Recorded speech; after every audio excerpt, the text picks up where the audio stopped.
큰 은혜로 감동해 주시기를 바랍니다. 성령님께서 오늘 본문 말씀 시편 말씀을 통해서 우리에게 권고하고 계십니다. 42절 43절 정직한 자는 보고 기뻐하며 모든 악인은 자기 입을 봉하리로다.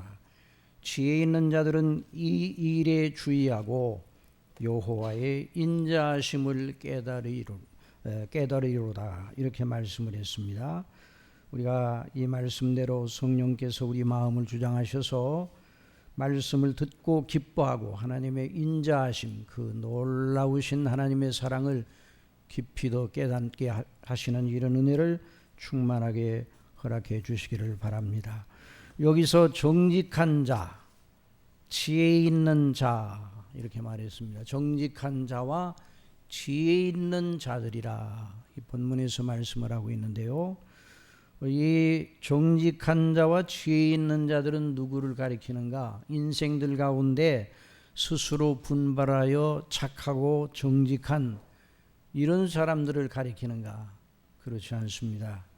우리 구주 예수 그리스도를 믿음으로 말미암아 구원을 받은 하나님의 사람들을 가리켜 그렇게 말하고 있습니다. 우리 시편 107편 1절부터 쭉 강론을 해온 것처럼 여호와께 구속함을 받은 자들은 이같이 말할지어다. 하나님께 구원을 받은 사람들에게 그렇게 말하고 있어요. 여러분 실로 하나님을 진실로 믿고 경외하고 두려워하고 예수 그리스도를 구주로 믿어 구원을 받은 사람이 아니면 이 본문에서 말하는 의미의 정직한 자가 누구이며 또한 지혜 있는 자가 누구입니까? 지혜는 사리를 바르게 분별하여 거기에 옳게 대처하는 총명을 말합니다. 우리가 비가 올 때는 우산을 받쳐 들지요. 그것이 일종의 지혜입니다. 지혜. 예. 자, 그런 것처럼 하나님께서 주시는 놀라운 은혜를 깨달은 우리는 인생들 가운데 가장 지혜로운 자들로 세워주셨어요. 잠언 1장 7절에 여호와를 경외하는 것이 지식의 근본이오늘 미련한 자는 지혜와 훈계를 멸시하느니라. 여기 여호와를 경외하는 것이 지식의 근본이라 그렇게 말씀을 했는데 영역 성경들, 영어 성경들을 보니까 대부분 그 대목을 주 여호와를 두려워하는 것이 지식의 시작이다 그렇게 번역을 했어요. 우리 성경에는 지식의 근본이라 그렇게 번역이 되어 있고 영어 성경들에서는 지식의 시작이다. 그러나 이 시작이라는 말은 초보라는 말이 아닙니다. 이 시작은 그 이후 진행되는 전체를 주장하는 모든 전 과정을 주장하는 그런 의미의 시작입니다. 누구든지 하나님께 구원을 받으면 그 이후 사는 날 동안 아니 영원히 그 주님을 경외하며 믿으며 하나님을 아는 지식, 그리스도를 아는 지식 가운데 계속 진행해 나가는 거예요. 영원토록 끊임없이. 그래서 우리 주님께서 우리 죄를 위하여 십자가에 피 흘려 죽으시기 전날 밤 제자들과 마지막 만찬을 드시고 마지막 강화의 말씀을 마치신 후에 그들 앞에서 하나님 아버지께 기도 드리셨는데 그 기도를 예수님의 대제사장적인 기도라 그렇게 일컫습니다. 물론 그 주님께서 기도하실 때 저와 여러분을 위해서 기도하신 것입니다. 그 기도문 예수께서 이 말씀을 하시고 눈을 들어 하늘을 우러러 가라사대 아버지여 때가 이르렀사오니 아들을 영화롭게 하사 아들로 아버지를 영화롭게 하게 하옵소서. 아버지께서 아들에게 주신 모든 자에게 영생을 주게 하시려고. 참 놀라우신 말씀입니다. 아버지께서 아들에게 주신 모든 자에게 택하신 모든 자들에게 그리고 믿음을 주신 자들에게 영생을 주게 하시려고 만민을 다스리는 권세를 아들에게 주셨음이로소이다. 그리고 영생을 규정을 지으며 아버지께 아뢰십니다. 영생은 곧 유일하신 참 하나님과 그의 보내신 자 예수 그리스도를 아는 것이니라. 그러니까 영생은 하나님과 우리 주 예수 그리스도, 성령님, 성삼위 하나님을 영원토록 알아가는 것입니다. 그러면서 우리 예수님 기도하셨습니다. 세상 중에서 내게 주신 사람들에게 내가 아버지의 이름을 나타내었나이다. 저희는 아버지의 것이었는데 내게 주셨으며 저희는 아버지의 말씀을 지켰나이다.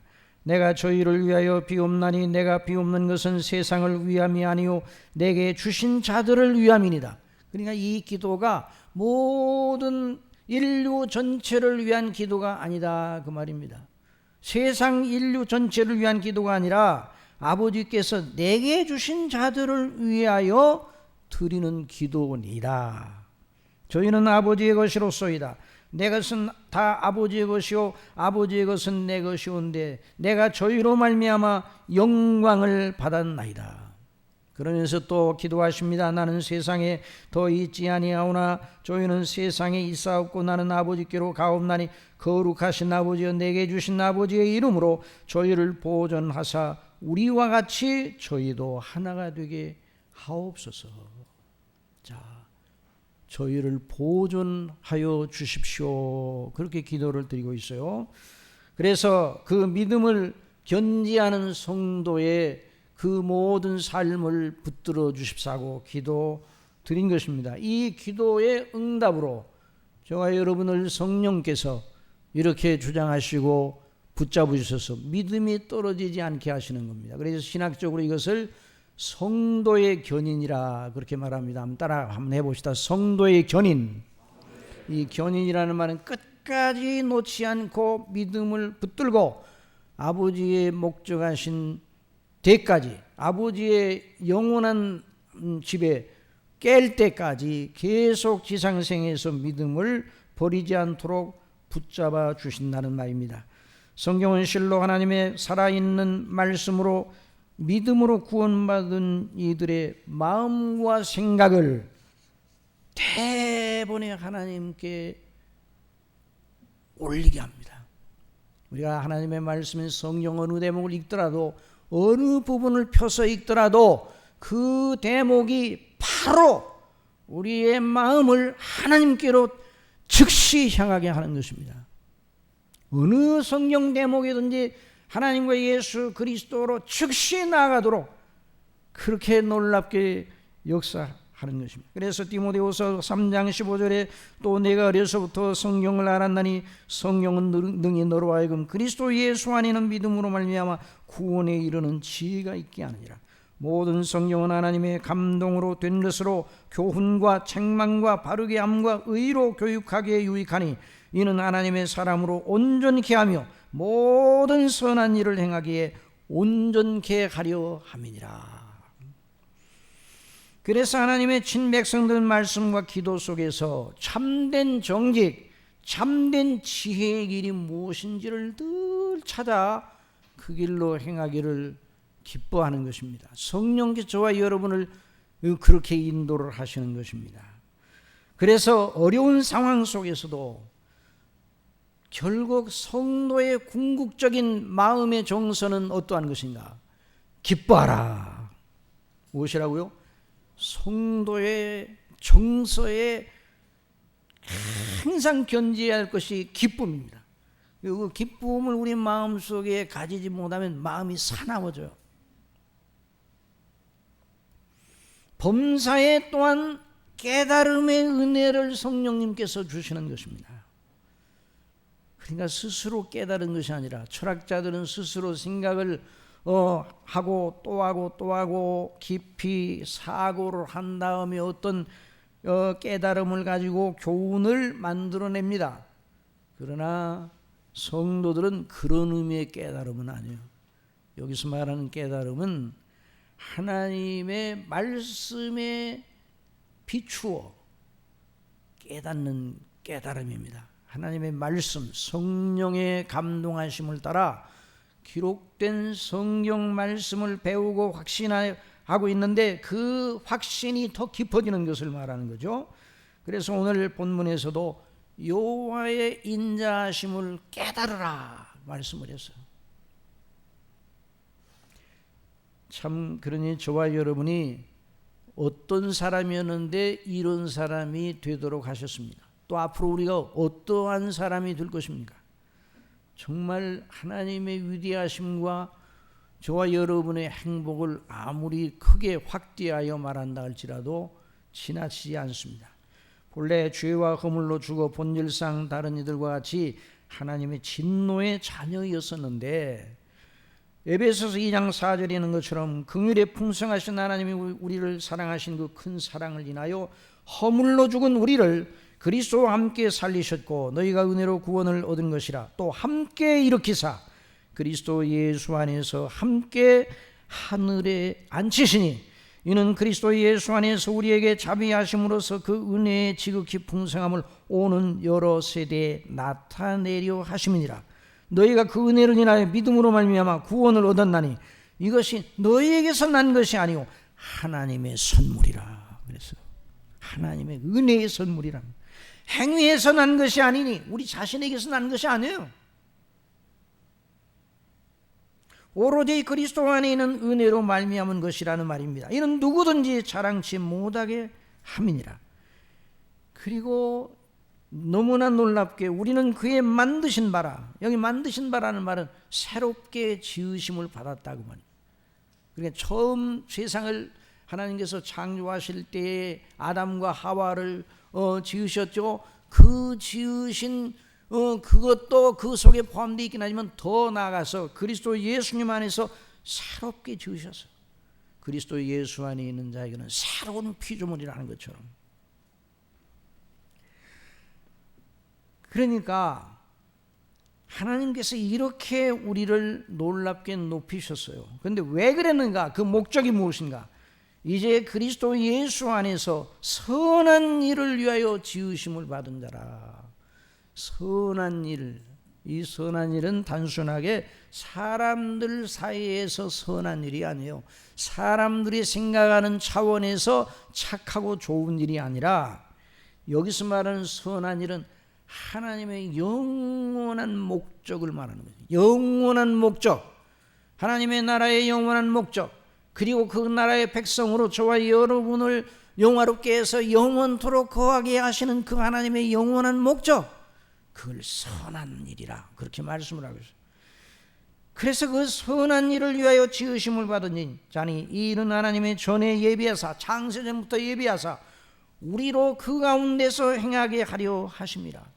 이 계획과 목적을 창세전에, 세상을 짓기 전에, 저와 여러분이 이 세상에 태어나기 전에, 아니 세상이 하나님에 의해 창조함을 받기 전에, 만세전에, 영세전에 이 일이 확정적으로 결정이 되었다는 것입니다. 그러니 우리가 사는 목적은 바로 그 목적이에요. 여러분, 하나님의 목적이 저와 여러분의 목적이 되게 하신 하나님을 찬미하시기 바랍니다. 저와 여러분이 이 세상에서 다 어려운 조건 속에서 흙 위에 살아가고 흙으로 빚은 몸을 입고 다 연약 가운데 살고 있고 우리의 마음도 여전히 연약하지만 하나님의 그 거룩하신 목적에 동참하여 그 목적을 우리의 목적으로 삼도록 하셨어요. 이걸 언제나 잊지 말아야 됩니다. 그러니까 저와 여러분이 저와 여러분을 평가할 때, 또 우리 성도들을 평가할 때 그 땅에 눈에 보이는 조건과 수준에서 평가하는 것은 무의미합니다. 저와 여러분을 평가할 때, 그래서 사도 바울도 사람을 육체로 대하지 않는다고 그랬어요. 사도 바울이 육체로 대하니 예수 그리스도를 핍박하고 박해하는 자가 되었었어요. 그러나 이제 그리스도 안에서 새로운 피조물들은 하나님의 영원한 목적을 바라보고 거기에 비추어 자기 자신을 발견하고 형제들의 가치를 발견해야 돼요. 그러니까 얼마나 놀라운 존재들입니까? 그러니까 서로 귀하게 여겨야 돼요. 그러니까 자기 자신도 귀하게 여겨야 되고 그리스도 안에 있는 우리 형제들도 귀하게 여겨야 돼요. 자, 이 요점을 마음에 두고 이게 바로 정직한 자라 또 지혜로운 자라고 여기 표현된 이 시편의 말씀 속에 표현된 바로 구속함을 받은 성도, 저와 여러분의 신분이에요. 근데 그것을 마음에 두고 오늘 본문을 들어봅시다. 시편 107편 33절에 여호와께서는 강을 변하여 광야가 되게 하시며 샘으로 마른 땅이 되게 하시며 그 거민의 악을 인하여 옥토로 연밭이 되게 하시며 또 광야를 변하여 못이 되게 하시며 마른 땅으로 샘물이 되게 하시고 줄인 자로 거기 거하게 하사 저희로 거할 성을 예비케 하시고 밭에 파종하여 포도원을 재배하여 소산을 취케 하시며 또 복을 주사 저희로 크게 번성하게 하시고 그 가축이 감소치 않게 하실지라도 다시 압박과 곤란과 우환을 인하여 저희로 감소하여 비굴하게 하시는도다. 여호와께서는 방백들에게 능욕을 부으시고 길 없는 황야에서 유리케 하시나 궁핍한 자는 곤란에서 높이 드시고 그 가족을 양무리 같게 하시나니. 자, 이런 모든 일들이 어떻게 일어나는가? 이 시편 기자를 통해서 성령께서 궁극적으로 이런 일들을 가만히 자세히 살펴보면서 기뻐하고 하나님의 인자하심 사랑을 깨달으라 그렇게 말씀을 하고 있어요.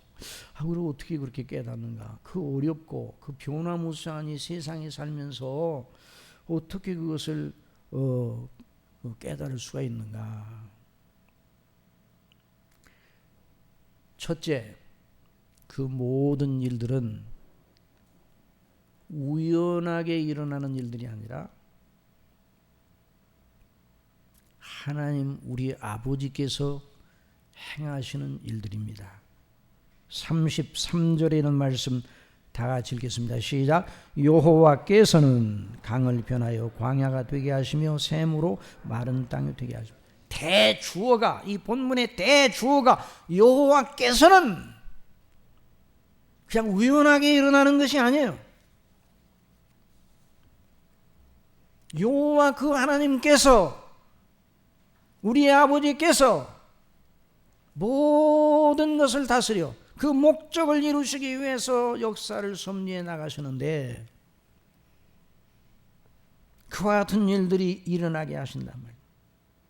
그래서 하나님의 일하심의 경륜은 하나님의 나라와 그 목적을 이루기 위해서 그 택한 사랑하시는 백성들을 구원하시어 하나님 자신을 찬미하는 자녀로 세우시기 위한 목적을 이루기 위해서 계속 진행되어 나가는데 그 진행되어 나가는 과정 속에 그 역사의 그 구비구비 속에 이와 같은 일을 행하신다는 그 말입니다.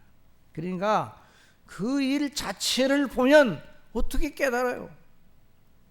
자, 이 코로나의 사태가 왔는데 이 코로나의 사태를 주장하시는 하나님의 깊은 뜻이 무엇인지 우리가 세밀하게 알 수가 없어요. 그런데도 일단 우리가 이런 어려운 가운데도 하나님께 긍휼을 구하고, 그래서 성도들이 이 어려운 때에 하나님 앞에 제사장과 같이, 온 인류의 제사장과 같이 하나님 앞에 긍휼을 구하는 자지요. 왜? 이 모든 일을 하나님이 하시기 때문에.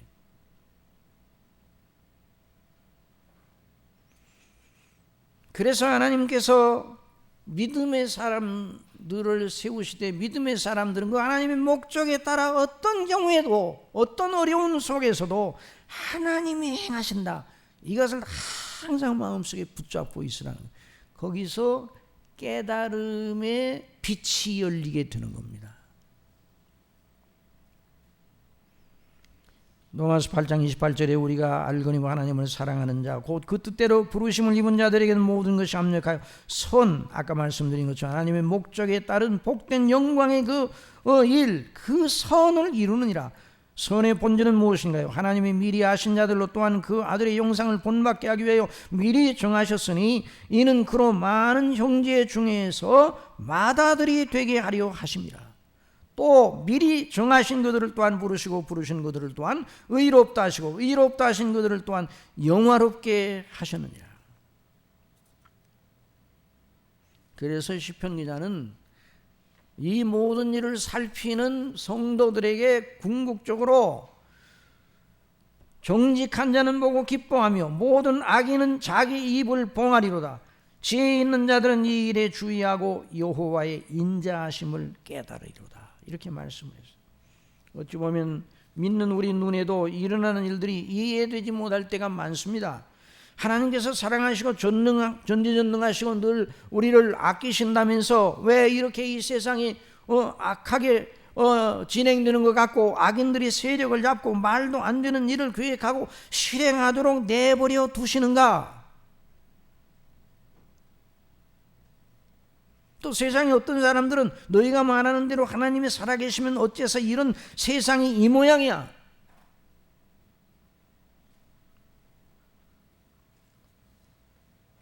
그래서 역사적으로 보면 18세기, 19세기에 이신론이라는 아주 회개망측한 이단이 있었어요.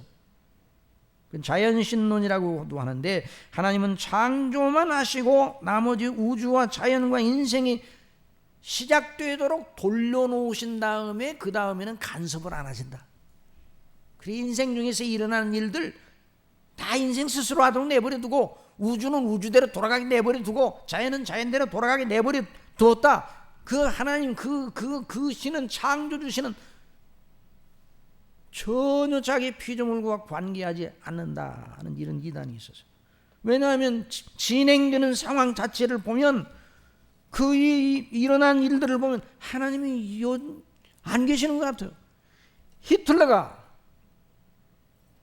그 악독을 행할 때 유럽 전체가 전 세계가 그 히틀러의 머릿속에서 진행되는 그 일로 온 세계가 다 고통을 당하고 많은 사람이 희생을 당하고 그냥 아무 일도 일어나지 않았어요. 히틀러를 죽이려던 사람이 23회인가 24회 히틀러를 죽이려던 그 모의가 발각이 되어서 그때마다 히틀러는 하나님이 내 편이시다 이렇게 말했어요. 그 악한 자가 어떻게 저렇게 득세하도록 내버려 두시는가? 그래서 그 현실 자체, 일어나는 현실 자체, 오늘 못이 변하여 강이 변하여 사막이 되게 하고 또 사막이 변하여 샘이 터지는 곳이 되게 하고 이런 변화무쌍한 일 자체를 주목하면 그 자체만 가지고는 하나님의 뜻을 알기가 힘들어요. 여러분 건설 현장을 한번 우리 마음속에 그려보십시오. 얼마나 건설 현장에 가면 복잡하고 다 시끄럽고 무질서하게 모든 것이 돌아가고 그 일하는 여러 일꾼들이 뚜닥뚜닥 일을 하고 뭐 시끄러운 소음이 여간 아닙니다. 그 건설 현장 자체만 보면 대체 뭘 지으려고 이렇게 하는 거야? 이런 생각이 떠오릅니다. 그러나 여러분 그 건설 현장에서 일어나는 일들이 그냥 아무렇게나 진행되는 것이 아니에요. 그 건축을 위하여 현장 자체를 보면 시끄럽고 무질서해 보이지만 그 건축을 위한 설계 도면, 배치 도면, 평면 도면, 투시도, 조감도 이런 것들을 보면 그 투시도나 이런 그 설계도나 이런 것들을 보고 현장을 보면 그 시끄러운 것이 무의미한 시끄러운 것이 아니에요.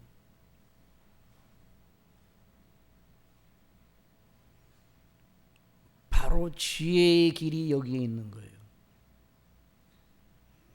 하나님의 섭리의 어떤 한 대목만 보면 하나님이 안 계신 것 같다는 생각을 할 수가 있어요. 그러나 그 하나님이 일해 나가시는 한 경륜 속에 속해 있는 거예요. 그러면 그 하나님의 영원한 목적, 영원한 계획, 그걸 어디서 발견하는가?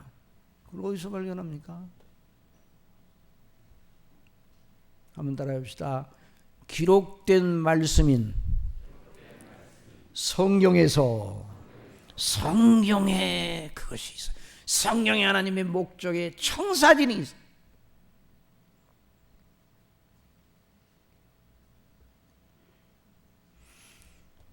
여호와께서 창세전에 목적을 세우시고 천지 만물을 창조하신 그 하나님께서 강을 변하여 광야가 되게 하시고 그 하나님께서 샘으로 마른 땅에 되게 하시며 그 하나님께서 거민의 악을 인하여 옥토로 연밭이 되게 하시며 그 하나님께서 광야를 변하여 못이 되게 하시며 마른 땅으로 샘물이 되게 하시고 줄인 자로 거기 거하게 하사 저희로 거할 성을 예비케 하시고 그 하나님께서 하시는 일이에요.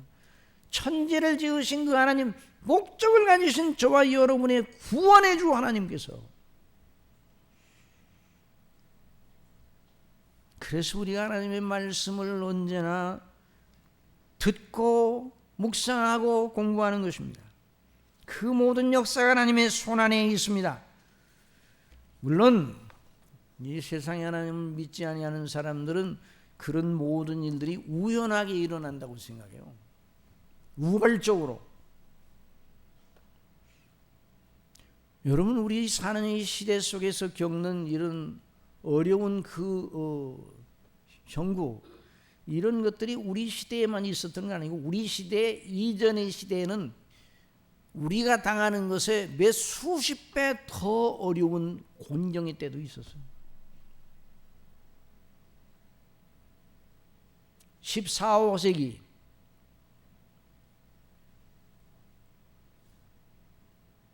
패스트가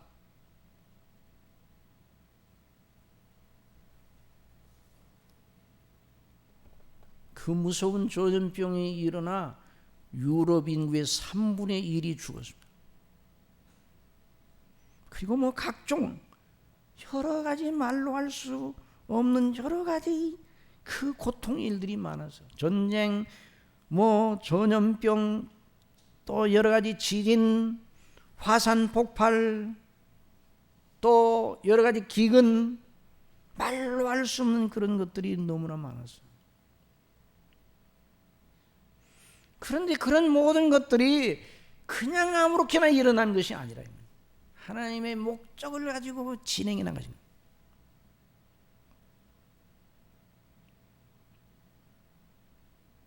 물론 하나님을 믿지 아니하는 사람들은 모든 것이 우발적으로 된다고 생각해요. 우주도 대폭발로 이런 우주가 태어났다. 어떻게 폭발을 했는데, 빅뱅 폭발을 했는데 이런 우주가 태어나요? 온 천체와 그 운행의 질서와 조화도 우발적인 자연의 조화일 뿐이다, 이런 식이에요.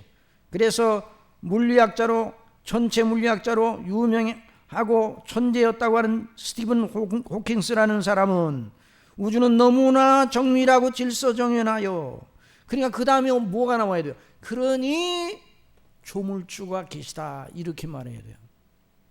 그런데 뭐라고 그러는 거 아니? 우주가 너무 정밀하여 자정 능력을 가지고 있어 조물주 따위는 필요 없다.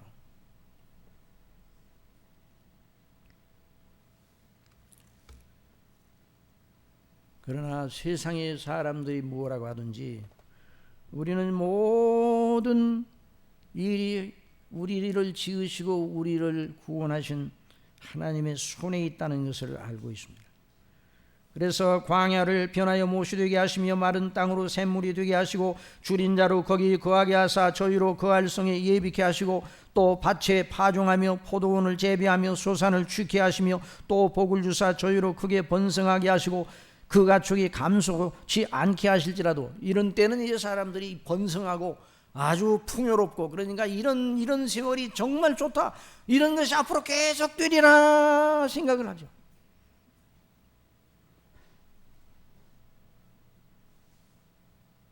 그러나 39절에 다시 압박과 곤란과 우환을 인하여, 이것도 하나님이 부과하시는 거예요.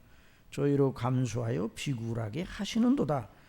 또 하나님께서 방백들에게, 장관들, 여기서 방백들은 장관들을 말하는 거, 이 각 나라의 장관들에게 능욕을 부으시고 고관들에게 능욕을 부으시고 길없는 광야에서 유리케 하시는 일도 있었고, 궁핍한 자는 곤란에서 높이 드시고 그 가죽을 양무리 같게 하시나니.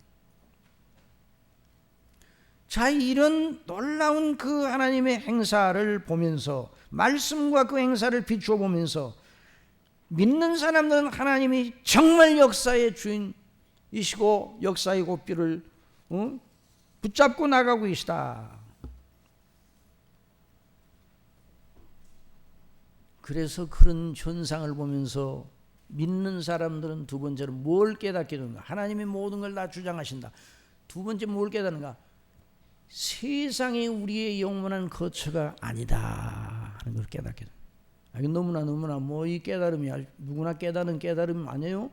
그런데 사람들은 세상에서 영구하게 살 것처럼 사는 거죠.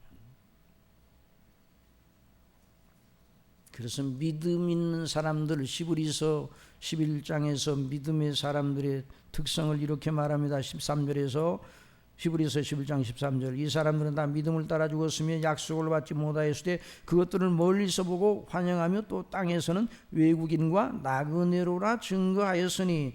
자, 14절 다 같이 읽어봅시다. 자, 14, 이같이 말하는 자는 그냥 놔두세요. 이같이 말하는 자들은 본향 차는 것을 나타냄이라. 너희가 나온 바 본향을 생각하였다면 돌아갈 기회가 있었으리니만 이제는 더 나은 본향을 사모하니 곧 하늘에 있는 것이라. 그런 말씀을 했어요. 자, 우리가 이걸 보면서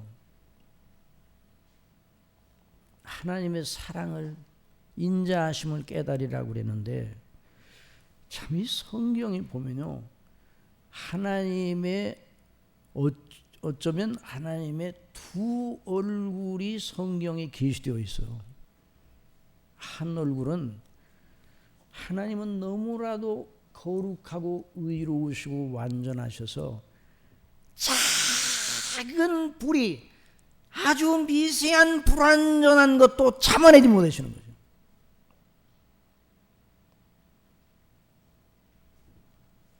그래서 그 불의를 참지 못하셔서 영원토록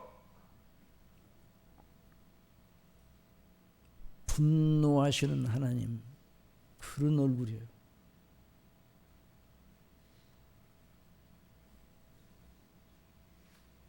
하나님은 너무나 완전하셔서 악을 참아 보시지 못한다고 그랬어요. 그래서 지옥을 만들어 놓으셔서, 하나님이 공의로우신 분이라 지옥을 만들어 놓으셔서 너무 고통스러운 그 지옥을 만들어, 영원토록 그 지옥에 있는 사람들에게 노를 품으셔도 누가 풀리질 않으셔요. 하나님이 완전하게 지으셨는데 그 하나님을 대적함으로 죄를 지은 인생에 대해, 또한 악한 천사 마귀와 그 졸개들인 귀신들에 대해서 영원히 분노하시려고 지옥불을 예비해 놓으셨습니다. 그게 하나님의 한 얼굴이에요. 그런데 하나님께서 왜 이 역사를 이어가시는가? 그 하나님이 진노하시는 그 하나님이 진노하심의 그 한 계획만 가지고 있으면 역사는 벌써 끝이 났어요. 그런데 그 진노하심에도 불구하고 하나님은 또 다른 얼굴을 보여주시는 거예요. 하나님께서는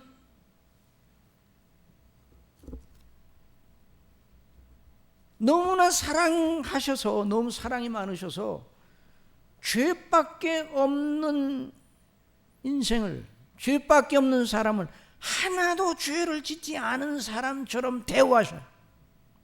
영원토록 사랑을 베푸시고 영원토록 인자를 베푸시는 거예요. 이 하나님의 두 얼굴이에요. 그러면 하나님이 이중인격이라는 말인가? 그건 아니에요. 사람들에게 두 얼굴이야 그러면 이중인격자를 말하죠.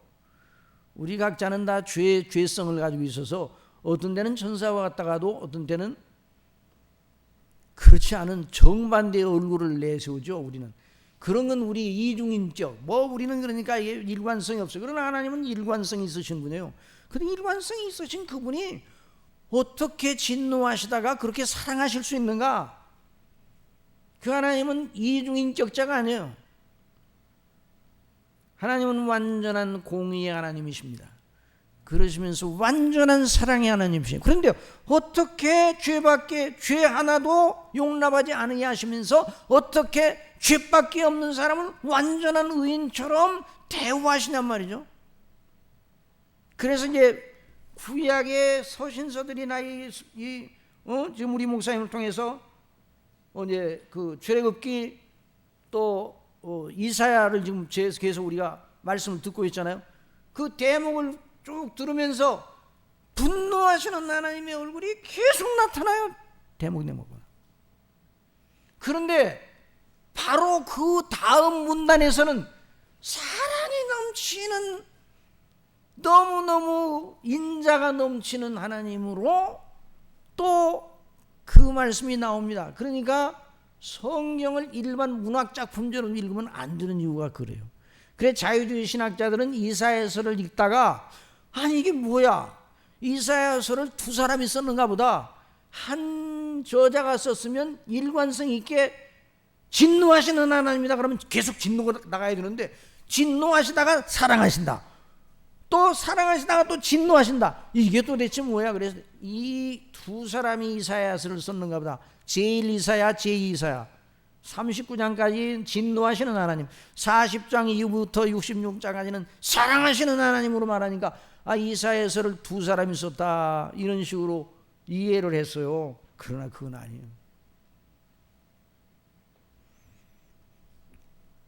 여러분, 역사를 이어가는 목적, 그 의미, 죄밖에 없는 저와 여러분을 그렇게 끝까지 사랑하시는, 저와 여러분이 허물과 죄가 많지요. 죄투성이죠. 그런데 하나님이 저와 여러분을 영원히 사랑하십니다. 이것이 진리예요. 그런데 이게 왜 어떻게 가능한가?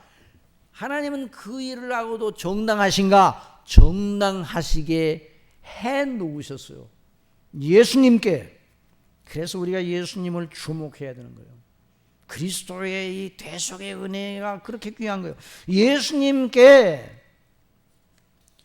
우리를 향한 영원한 죄에 대한 영원한 진노 의분을 예수님께 다 쏟아부으셨어요. 예수님께서 우리의 죄를 짊어지셨습니다. 아버지의 뜻이에요. 그래서 우리 죄를 그에게 담당시키셔서 우리가 당할 하나님의 진노를 영원토록 받을 진노를 다 받아내셨어요. 그는 실로 우리의 질고를 지고 우리의 슬픔을 당하였거늘 우리는 생각하기를 그는 징벌을 받아서 하나님에게 맞으며 고난을 당한다 하였노라. 우리는 다 양 같아서 그릇 행하여 각기 제 길로 갔거늘 여호와께서 우리 무리의 죄악을 그에게 담당시키셨도다. 그러니까 우리가 이 세상에 살아가면서 만나는 여러 어려운 가운데서도 항상 그리스도 예수님 안에서 우리를 영원전부터 택하시고 사랑하신 그 놀라우신 은혜를 언제나 잊지 말아야 됩니다. 천지는 무너질 겁니다. 그러나 저와 여러분을 향한 하나님의 사랑은 무너지지 않습니다. 사도 바울이 누가 우리를 그리스도의 사랑에서 끊을 수 있느냐?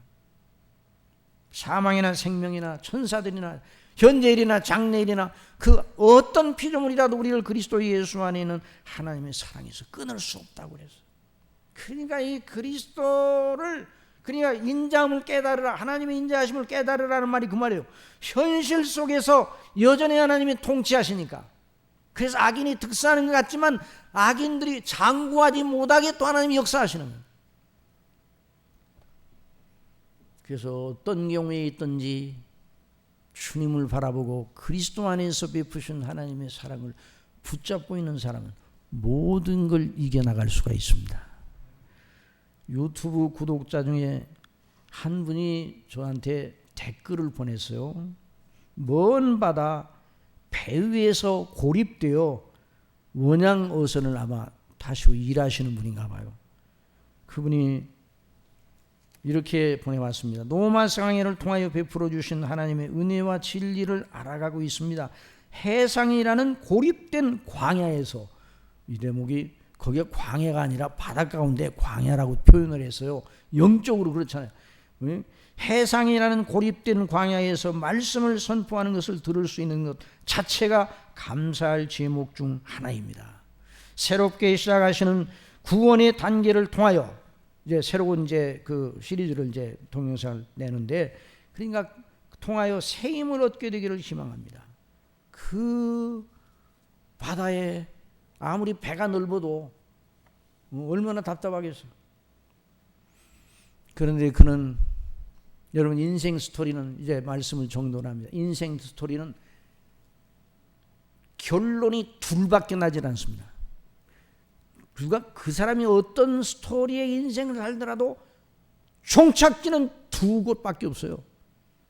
아버지의 집, 또 하나는 지옥이에요.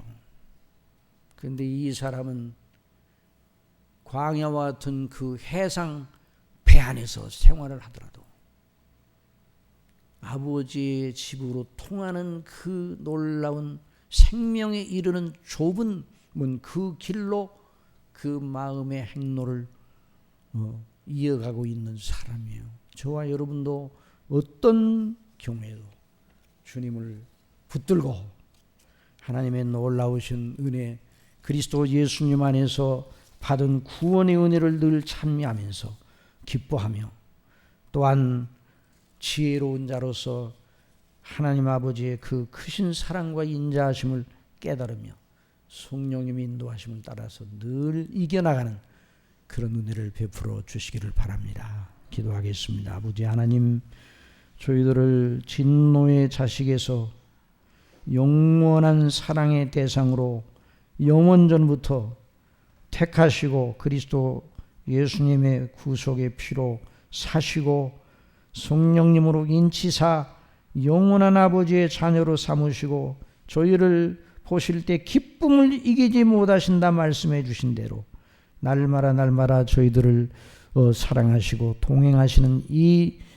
놀라운 진리를 붙들고 늘 기뻐하고 늘 그 말씀에 따른 깨달음을 가지고 이 세상을 헤쳐나가는 저희들이 될 수 있도록 주장하여 주시옵소서. 예수님의 이름으로 기도드리옵나이다. 아멘.